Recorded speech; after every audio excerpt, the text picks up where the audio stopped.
Good morning students. तो जैसा कि आपको पता है कि कोविड-19 की वजह से स्कूल्स हैं, कोचिंग सेंटर्स हैं, इंस्टीट्यूशंस हैं, या नहीं अपन कह सकते हैं कि अपना पूरा एजुकेशन जो सिस्टम है वो वापस से लॉकडाउन कर दिया गया है। ठीक है, इसका मतलब ये नहीं है कि हम लोग अपनी बुक्स को भी लॉकडाउन कर दें। ठीक है, इसलिए सरस्वती विद्या विहार ने वापस से ऑनलाइन सीरीज़ स्टार्ट की है आप लोगों के लिए, ताकि आप जो है घर पे बैठकर बहुत सेफली तरीके से स्टडी कर सकें। देखो बच्चा, अपना जो 11th क्लास है, ठीक है, वो पूरा फाउंडेशंस लेवल का है और अपन जो है वो नीट का प्रिपरेशन कर रहे हैं।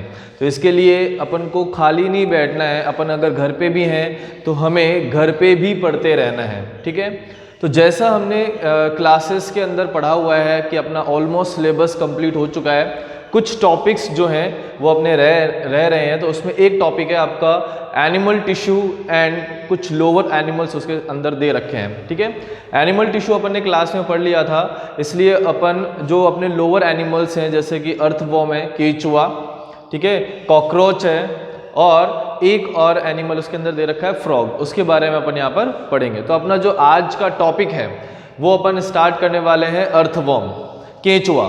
ठीक है बच्चों, तो अपन लेट्स स्टार्ट।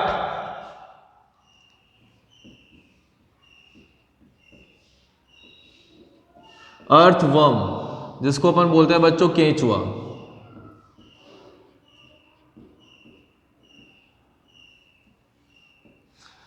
तो सबसे पहले अपन स्टार्ट करेंगे केंचुए का क्लासिफिकेशन, क्योंकि जब भी कोई एनिमल अपन ने स्टार्ट करना है तो अपन को उसका क्लासिफिकेशन पता होना चाहिए कि उसको किस तरीके से डिवाइड किया गया है, उसका आधार क्या है। ठीक है बच्चों, तो सबसे पहले अपन स्टार्ट करते हैं इसका क्लासिफिकेशन। तो क्लासिफिकेशन की बात कर रहे हैं अपन। तो बच्चों इसका सबसे पहले अपन पढ़ेंगे किंगडम।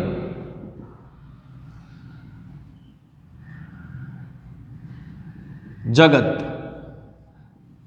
तो जगत कौन सा है इसका? एनिमेलिया।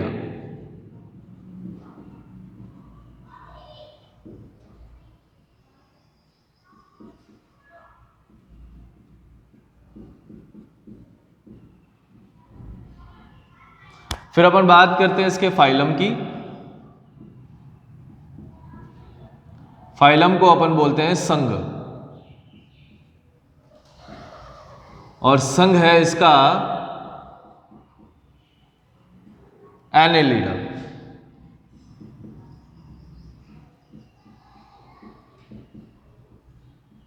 ठीक है बच्चों, तो अपन सबसे पहले बात करें एनेलिडा, जो इसका फाइलम है उसके क्या क्या कैरेक्टर है, यानी किस बेस पे इसको एनेलिडा के अंदर रखा गया है। तो अगर अपन बात करते हैं एनेलिडा की, तो एक मोस्ट इंपॉर्टेंट कैरेक्टर है एनेलिडा का कि एनेलिडा जो होता है उसके अंदर सेगमेंटेड वर्म्स को रखा गया है। सेगमेंटेड वर्म्स का मतलब ऐसे वर्म्स जो टुकड़ों में बटे हुए हैं। ठीक है, तो एनेलिडा जो है उसका मोस्ट कैरेक्टर क्या है कि एनेलिडा को अपन क्या बोल देते हैं? Segmented worms. क्या बोलेंगे इसको? सेगमेंटेड वर्म्स, यानी खंड जिसके अंदर पाए जाते हैं ऐसे वर्म, यानी ऐसे कृमि जो किस में बटा हो?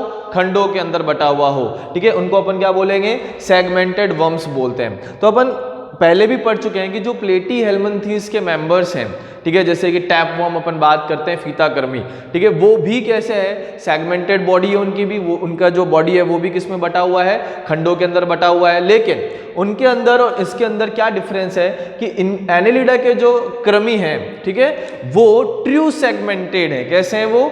ट्रू सेगमेंटेड, यानी इनके अंदर सत्यखंडी भवन पाया जाता है। अब क्या डिफरेंस होता है सत्यखंडी भवन के अंदर, ये अपन को देखना है। ठीक है, तो एनेलिडा का एक मोस्ट कैरेक्टर और है tube with in A tube. ठीक है, एनेलिडा के जो कृमि होते हैं वो कैसे होते हैं? Tube with in A tube, यानी एनेलिडा के जो कृमि है उनका एक मोस्ट इंपॉर्टेंट कैरेक्टर ये है कि वो कैसे होते हैं? Tube with in A tube, यानी नलिका में नलिका वाली संरचना होती है। ठीक है, तो अब अपन दोनों को ही देख लेते हैं कि सत्यखंडी भवन क्या होता है और tube with in A tube like structure क्या होती है। तो देखो बच्चों, यहां पे अगर अपन बनाते हैं डायग्राम, उसमें अपन इसको दोनों को समझते हैं कि देखो ये इसकी अपन बना रहे हैं बॉडी वॉल। ये केंचुए की क्या है, एक बॉडी वॉल है। बॉडी वॉल का मतलब हो गया देह भित्ति, यानी उसके बाहर की जो भित्ति है उसको अपन क्या बोलते हैं, बॉडी वॉल यानी देह भित्ति कहते हैं, ठीक है। और इसके अंदर अपन ने बनाई है एक नलिका। ये क्या है, नलिका।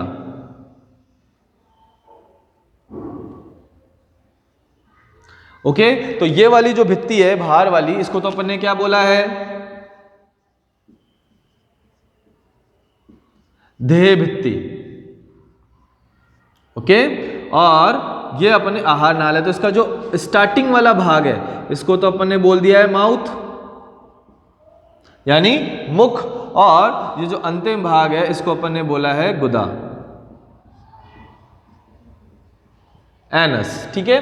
तो नलिका जैसी संरचना आपको दिखाई दे रही है और उसके अंदर भी क्या है, एक नलिका उपस्थित है। इसका मतलब क्या हुआ, tube with in A tube, यानी नलिका में नलिका जैसी संरचना। तो नलिका में नलिका जैसी संरचना किसका मुख्य लक्षण होता है, एनेलिडा का मुख्य लक्षण होता है, ठीक है। फिर इसकी अपन बात करते हैं सेगमेंटेड वर्म्स की, यानी इनके अंदर खंड कैसे उपस्थित होते हैं। तो देखो बच्चों, इसके अंदर हम खंड बनाते हैं इस तरीके से। तो ये देखिए खंड उपस्थित है या नहीं है,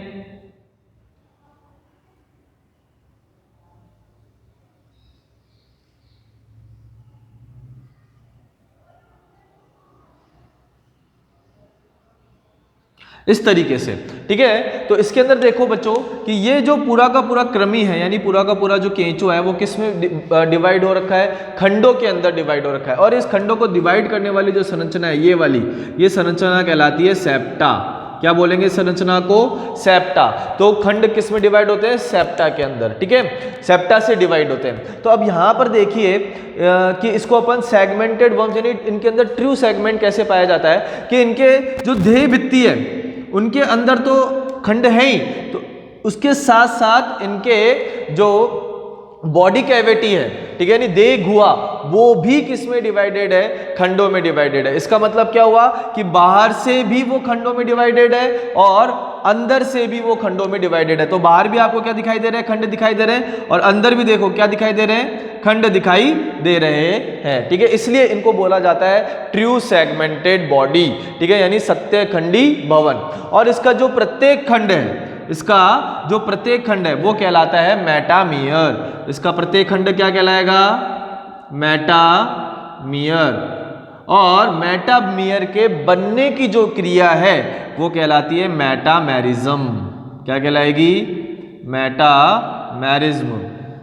क्लियर। इसलिए एनेलिडा के अंदर क्या पाया जाता है, सत्य खंडी भवन पाया जाता है, क्योंकि देह भित्ति के साथ साथ उनकी देह गुहा भी कैसे होती है, खंडित होती है। जबकि अपन प्लेटी हेलमंथीज की बात करें तो प्लेटी हेलमंथीज के अंदर सिर्फ देह भित्ति ही क्या होती है, खंड में विभाजित होती है।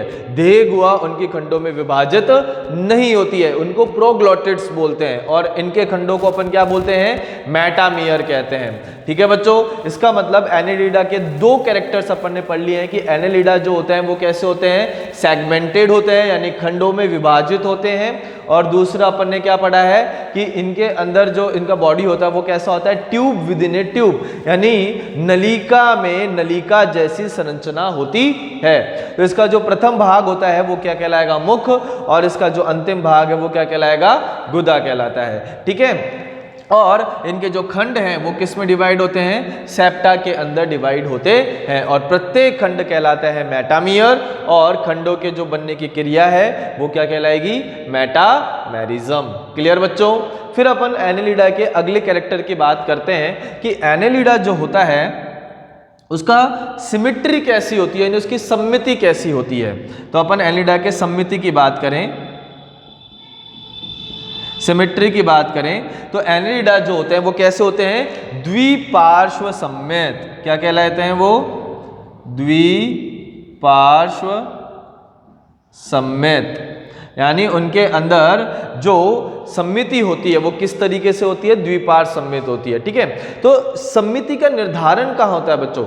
समिति का निर्धारण अपन जो है विदलन अवस्था के अंदर करते हैं। तो अपन इससे पहले बात कर रहे थे कि जितने भी लोअर एनिमल्स है जैसे पॉरीफेरा जो होते हैं वो कैसे होते हैं, असम्मित होते हैं। ठीक है, सिलेंट्रेटा के जो मेंबर्स होते हैं वो कैसे होते हैं, उनके अंदर अरीय समिति पाई जाती है। अरीय समिति का मतलब हो गया कि उन एनिमल्स को आप किसी भी लंबवत काट से काटेंगे तो वो दो समान बराबर भागों में डिवाइड हो जाएंगे। तो ऐसी समिति क्या कहलाती है, अरीय समिति कहलाती है। जबकि एनिलिडा कैसे हैं, द्विपार्श्व सम्मित। द्विपार्श्व सम्मित का मतलब क्या हुआ कि आप उस एनिमल को किसी एक लंबवत काट से काटने पर, किसी एक लंबवत काट, और वो लंबवत काट विशेष लंबवत काट होगा, तो उसी विशेष लंबवत काट काटने पर अगर दो समान बराबर भागों में अगर वो एनिमल विभाजित हो रहा है तो ऐसी समिति क्या कहलाती है, द्विपार्श्व समिति कहलाती है।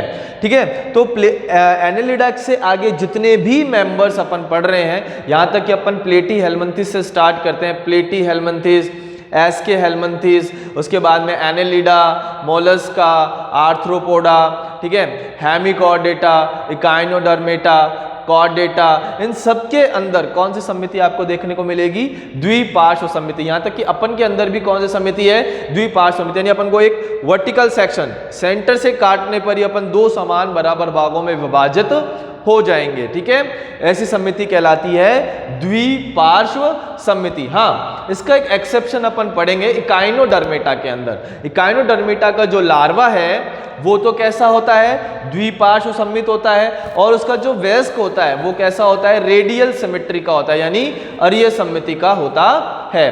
ठीक है, तो इकाइनोडर्मेटा इसका एक एक्सेप्शन है, जिसका लार्वा जो होगा वो कैसा होगा, द्विपार्श्व सम्मित, और इसका जो वयस्क होगा वो कैसा होगा, अरीय सम्मित। बाकी सभी के जो फाइलम है उन सब के अंदर मिलेगी आपको द्विपार्श्व समिति देखने को मिलेगी। It's that clear? उसके बाद अपन बात करते हैं इनका लेवल ऑफ ऑर्गेनाइजेशन, कि इनका जो है आकारिकी संगठन कैसा है। ठीक है, तो इनका संगठन अगर अपन देखें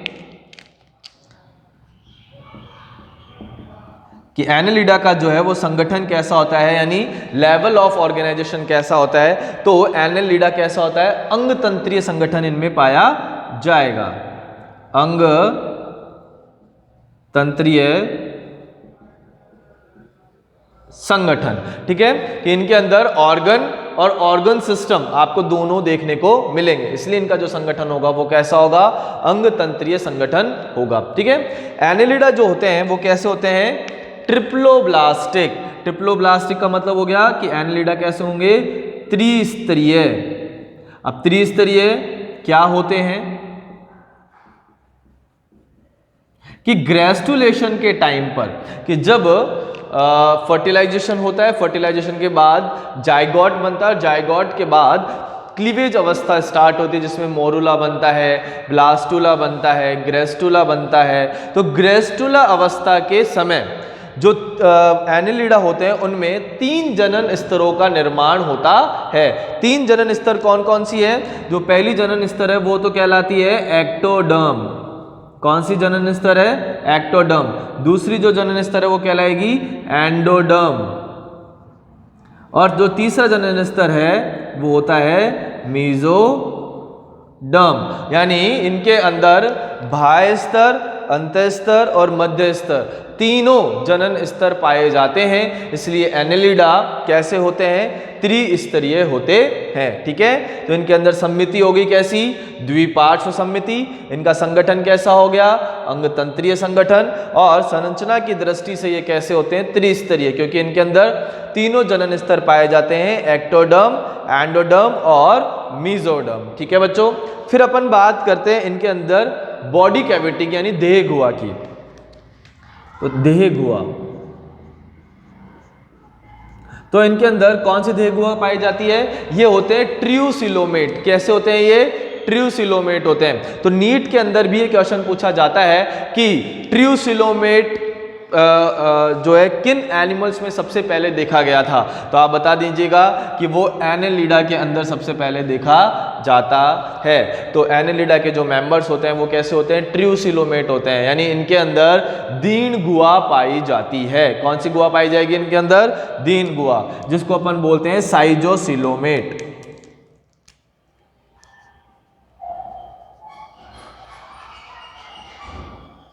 साइजोसिलोमेट यानी दीन गुह्य। अब ये दीन गुह्य क्या होता है बच्चों?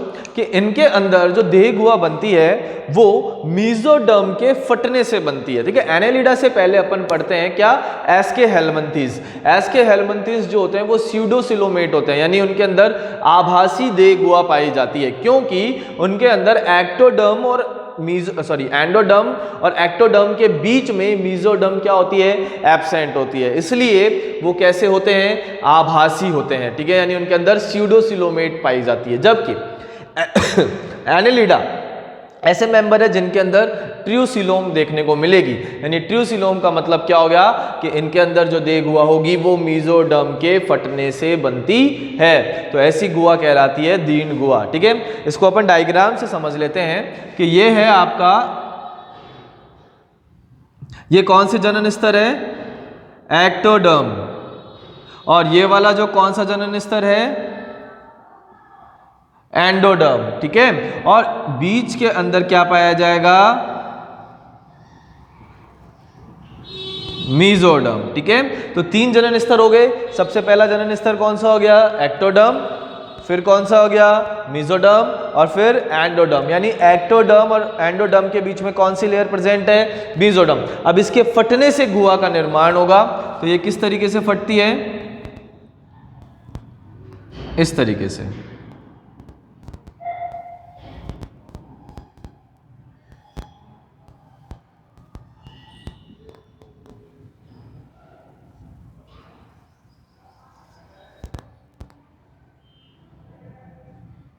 तो ये देखिए, तो ये जो गुहा बनी, इस गुहा को अपन बोलते हैं दीन गुहा। कौन सी गुहा बोलेंगे? दीन गुहा, यानी साइजोसिलोमेट। तो मीजोडर्म के फटने से जब गुहा का निर्माण होता है तो ऐसी गुहा कहलाती है दीन गुह्य। और दीन गुहा किसका टाइप होता है? ट्रूसिलोम का टाइप होता है। और इनको ट्रूसिलोम इसलिए कहा जाता है क्योंकि इनके अंदर तीनों जनन स्तर आपको देखने को मिलेंगे, एक्टोडर्म, मीजोडर्म और एंडोडर्म। तो ये जो कैरेक्टर्स थे वो किसके कैरेक्टर हैं? एनेलिडा के कैरेक्टर हैं। ठीक है, तो एनेलिडा जो होता है वो सेगमेंटेड वर्म्स होते हैं, क्योंकि इनके अंदर ट्रू सेगमेंट पाए जाते हैं। इनके अंदर tube with in A tube like structure होता है, यानी नलिका के अंदर नलिका जैसी संरचना आपको देखने को मिलेगी। ठीक है, और इनका जो खंड है वो किससे डिवाइड होगा? सेप्टा से डिवाइड होगा। प्रत्येक खंड कहलाता है मेटामियर, जिसके बनने की जो प्रक्रिया है वो कहलाती है मेटामेरिज्म। सम्मिति की बात करें तो ये द्विपार्श्व सम्मित होते हैं, यानी किसी एक लंबवत काट से काटने पर ही ये 2 समान बराबर भागों में डिवाइड होंगे। संगठन के अंदर अंग तंत्रीय संगठन देखने को मिलेगा। ये त्रिस्तरीय होते हैं, यानी इनके अंदर एक्टोडर्म, एंडोडर्म, मीजोडर्म देखने को मिलेगी। और इनकी जो देह गुहा होती है वो कैसी होती है? दीन गुह्य देह गुहा इनके अंदर पाई जाती है। इट्स डैट क्लियर बच्चों? ठीक है, फिर अपन बात करते हैं, किंगडम हो गया, किंगडम के बाद में क्या हो गया? संघ हो गया। और इसके बाद अपन बात करते हैं क्लास। तो क्लास इनकी कौन सी है? ओलिगोकीटा। इनकी जो क्लास है वो कौन सी है? ओलिगोकीटा।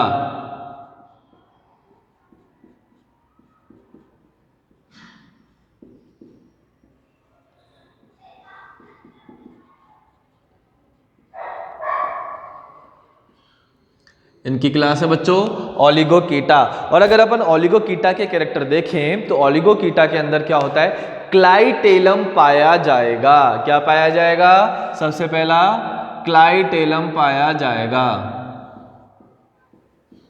अब देखो क्लाइटेलम क्या होता है, कौन से खंड में उपस्थित होता है और इनका निर्माण कैसे होगा और इनका कार्य क्या होगा, ये अपन इसी चैप्टर के अंदर आगे पढ़ेंगे। ठीक है, तो ओलिगोकीटा के अंदर जो मुख्य लक्षण है वो क्या है? इनके अंदर क्लाइटेलम पाया जाता है। नेक्स्ट, इनके अंदर पैरापोडिया अनुपस्थित होंगे।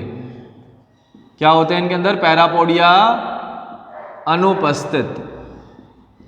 तो देखो जो एनेलिडा होंगे उनके अंदर जो गमनांग होगा वो किसके द्वारा, गमन किसके द्वारा होगा? सीटा के द्वारा होगा। सीटा एक प्रवर्ध जैसी संरचना होती है जो केंचुए की देह भित्ति में धसी होती है और केंचुआ उन्हीं के द्वारा क्या करता है? गमन करता है। कहाँ उपस्थित होंगे? कौन कौन से खंड में वो उपस्थित होंगे, कौन कौन से खंड में अनुपस्थित होंगे, वो अपन आगे की तरफ पढ़ेंगे। तो इनमें गमन के लिए पैरापोडिया अनुपस्थित होते हैं, तो इनमें गमन के लिए क्या उपस्थित होंगे? सीटा उपस्थित होंगे। ठीक है, फिर अपन बात करते हैं ओलिगोकीटा की। तो ओलिगोकीटा के जितने भी मेंबर्स हैं वो उभयलिंगी होते हैं। ठीक है, तो इनके मेंबर वो कैसे होते हैं? उभयलिंगी।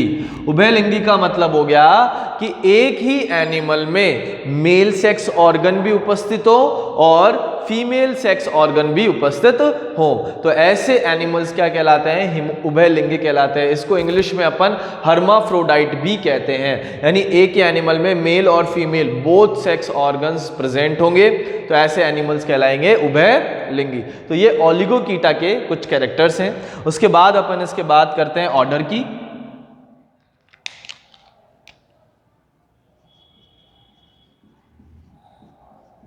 तो इनका जो ऑर्डर है वो कहलाता है टेरिकोला।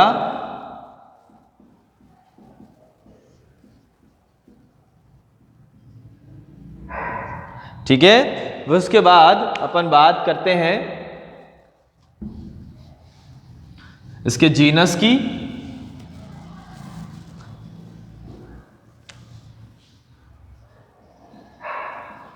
तो जीनस कहलाता है फेरेटीमा,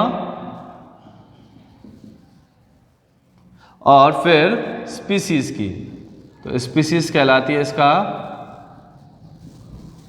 पोस्थ्यूमा। तो केंचुए का जो जूलॉजिकल नेम है वो क्या है? फेरेटीमा पोस्थ्यूमा। क्या नाम है इसका? फेरेटीमा पोस्थ्यूमा। ओके, तो ये है किसका क्लासिफिकेशन? अर्थवर्म का क्लासिफिकेशन। तो किंगडम है इसका एनिमेलिया, संघ है इसका एनेलिडा।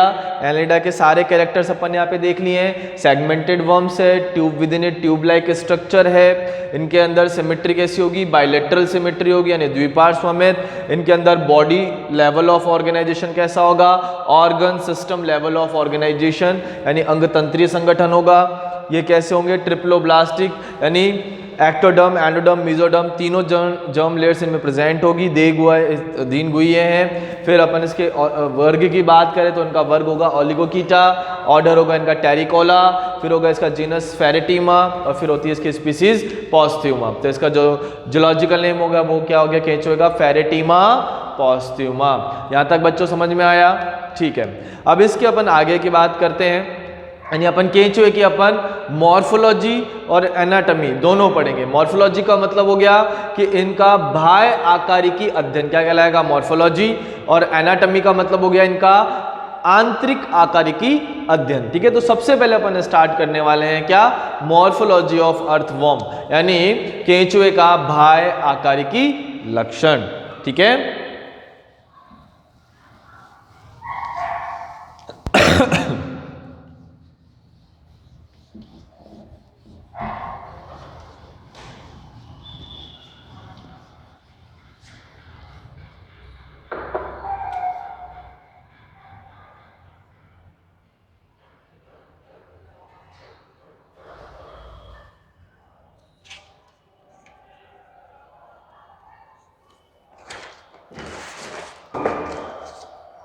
तो देखो अपन स्टार्ट कर रहे हैं अपन मॉर्फोलॉजी।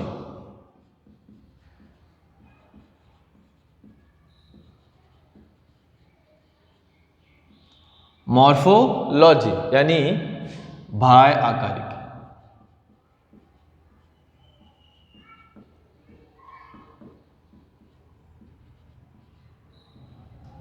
क्या स्टार्ट करने वाले हैं? बाह्य आकारिकी स्टार्ट करने वाले हैं। ठीक है, तो अपन देखो कि केंचुए के अपन कलर की बात करते हैं। ठीक है, तो केंचुआ जो होता है वो कैसा होता है? रेडिश ब्राउन कलर का होता है। क्या होगा केंचुआ? रेडिश ब्राउन कलर का। इसका जो कलर होगा वो कैसा होगा?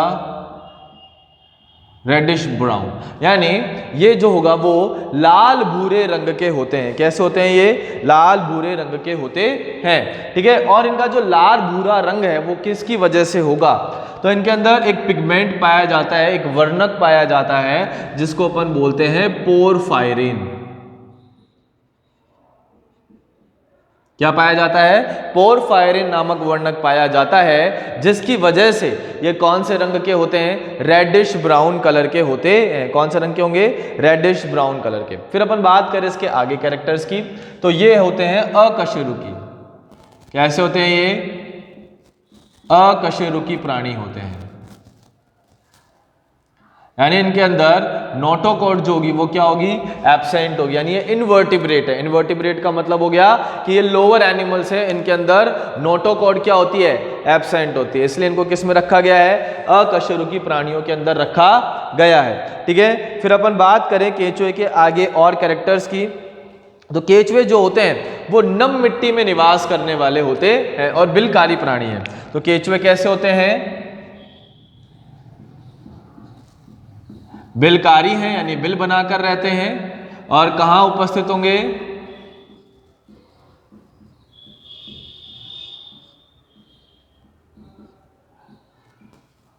नम मिट्टी में उपस्थित होंगे, यानी केंचुए जो होंगे वो ज्यादातर कौन सी मिट्टी में उपस्थित होंगे? नम मिट्टी में उपस्थित होंगे, अर्थात ये शुष्क मिट्टी के अंदर क्या होंगे? अनुपस्थित। तो ये शुष्क मिट्टी में नहीं पाए जाते हैं।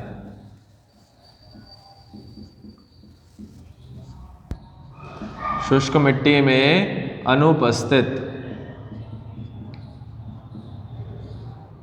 ठीक है। तो रेडिश ब्राउन कलर के हैं, यानी पोरफायरिन के अंदर वर्णक पाया जाएगा जिनकी वजह से रेडिश ब्राउन है। अकशेरुकी प्राणी है, बिलकारी है, नम मिट्टी में उपस्थित होते हैं और शुष्क मिट्टी में कैसे होते हैं? अनुपस्थित होते हैं, ठीक है। फिर इसके आगे की कैरेक्टर की अपन बात करते हैं, तो ये देखो अब इनकी जो है दो साइड होती है,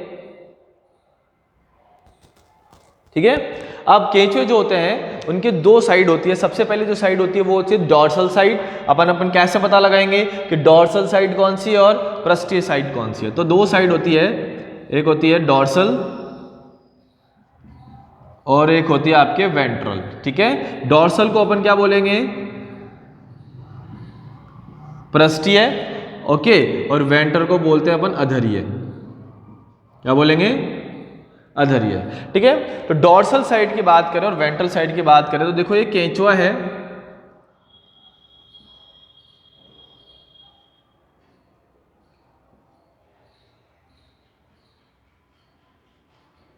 तो जब आप इसे डॉर्सल साइड से देखते हैं, क्या देखेंगे? जब इसे आप डॉर्सल साइड से देखते हैं तो इनके अंदर मतलब सेंटर के अंदर आपको एक रेखा दिखाई देगी इस तरीके से, एक रेड कलर की आपको एक रेखा दिखाई देगी, ये वाली जो रेखा, ठीक है। तो जब आप इसको डॉर्सल साइड से देख रहे हैं तो डॉर्सल साइड से देखने पर आपको एक डॉर्सल लाइन आपको दिखाई देती है जिसको अपन बोलते हैं मिड डॉर्सल लाइन। इसको अपन क्या बोलेंगे? Mid dorsal line. तो मिड डॉर्सल लाइन देखने पर अपन को पता चलता है कि इसका कौन सा साइड होता है? डॉर्सल साइड होता है, ठीक है। उसके बाद बात करते हैं अपन वेंट्रल साइड की। तो जब आप वेंट्रल साइड से आप इसको देखते हो तो आपको इसके अंदर जेनेटियल पोर दिखाई देते हैं। क्या दिखाई देते हैं? जेनेटियल पोर दिखाई देते हैं। अब जेनेटियल पोर जो होंगे वो दो प्रकार के होंगे, एक तो होगा आपके मेल पोर, मेल जेनिटल पोर, और एक होता है फीमेल जेनिटल पोर। यानी एक ही केंचुए के अंदर आपको मेल जेनिटल पोर भी दिखाई देते हैं और फीमेल जेनिटल पोर भी दिखाई देते हैं। इसलिए जो केंचुआ होता है वो कैसा होता है? उभयलिंगी, यानी हर्माफ्रोडाइट, ठीक है। तो इसके अंदर मेल जेनिटल पोर भी आपको दिखाई देंगे और फीमेल जेनिटल पोर भी आपको दिखाई देते हैं। तो मेल जेनिटल पोर जो होगा वो आपका होगा इसके अंदर 18वें सेगमेंट के अंदर, और फीमेल जेनिटल पोर होगा वो होगा 14th सेगमेंट के अंदर। ठीक है। तो दो साइड होती है केंचुए की। सबसे पहली जो साइड होती है वो कौन सी होती है? डॉर्सल साइड होती है। तो डॉर्सल साइड कैसे पता लगाएंगे कि इसके अंदर एक मिड लाइन होगी जिसको अपन बोलते हैं मिड डॉर्सल लाइन। तो जब आपको दिखे तब आप देखेंगे कि पृष्ठीय सतह है और जेनिटल पोर अगर आपको दिखाई देते हैं तो ये कौन सी सतह है आपकी? वेंट्रल सतह। तो इस तरीके से अपन पता लगाएंगे कि डॉर्सल साइड कौन सी और वेंट्रल साइड कौन सी है। ठीक है। उसके बाद अपन बात करते हैं इसके खंडों की। तो केंचुए के अंदर लगभग 100 से 120 सेगमेंट आपको देखने को मिलेंगे। ठीक है। तो केंचुए के अंदर कैसे कितने सेगमेंट होते हैं? लगभग 100 से 120 खंड होते हैं। ठीक है। और संरचना कैसी होती है इनकी? बेलनाकार। कैसी संरचना होती है इनकी? बेलनाकार संरचना होती है। ठीक है। तो इसके अंदर कितने सेगमेंट होंगे? 100 से 120 सेगमेंट होंगे और संरचना की दृष्टि से ये कैसे होंगे? बेलनाकार। तो ये इसका मॉर्फोलॉजिकल स्ट्रक्चर है। ठीक है। इसके बाद अपन बात करते हैं क्लाइटेलम की।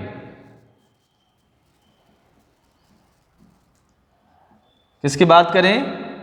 क्लाइटेलम की बात करते हैं। ठीक है। तो क्लाइटेलम एक ऐसी संरचना है जो 14th 15th और 16th सेगमेंट में आपको देखने को मिलेगी। कौन कौन से खंड में आपको देखने को मिलेगी? 14वें 15वें और 16वें खंड में आपको देखने को मिलेगी। तो जब फर्टिलाइजेशन होता है तो फर्टिलाइजेशन होने के बाद, ठीक है, जो मेल गैमेट और फीमेल गैमेट का फ्यूजन होगा वो कौन से खंड के अंदर होगा? क्लाइटेलम वाले खंड में होगा। तो क्लाइटेलम से एक विशेष प्रकार की संरचना का निर्माण होता है। क्लाइटेलम जो होता है वो इनके अंदर ग्रंथिल कोशिकाएं पाई जाती है जो एक विशेष प्रकार की संरचना का निर्माण करती है जिसको अपन बोलते हैं कोकून। और इसी कोकून के अंदर क्या होता है? फर्टिलाइजेशन होता है। ठीक है। और फर्टिलाइजेशन कहां पर होगा? शरीर के बाहर होगा, मिट्टी के अंदर। ठीक है। बेसिकली जितने भी एनिमल्स हैं जिनमें एक्सटर्नल फर्टिलाइजेशन होता है यानी बाह्य निषेचन होता है उन सब के अंदर जलीय माध्यम की आवश्यकता होती है। लेकिन केंचुआ एक ऐसा अपवाद है जिसमें जलीय माध्यम को के अलावा, मतलब जलीय माध्यम को छोड़कर नम मिट्टी के अंदर यहाँ पर क्या होता है? फर्टिलाइजेशन होता है, यानी मृदा में फर्टिलाइजेशन होगा शरीर के बाहर। ठीक है। तो ये इसके जो मोस्ट कैरेक्टर्स हैं। फिर अपन बात करते हैं इसके डायग्राम की। तो आपको एक डायग्राम दिखाई दे रहा होगा यहाँ पे। ठीक है। ये केंचुए का बाह्य आकारिकी चित्र है। ठीक है। इसको हम आगे वाले जो टॉपिक है, सॉरी, जो आगे वाला हमारा क्लास रहेगा उसके अंदर हम इसको करेंगे। ठीक है। पूरे डायग्राम को अपन समझेंगे, एक एक सेगमेंट को अपन समझेंगे। ठीक है।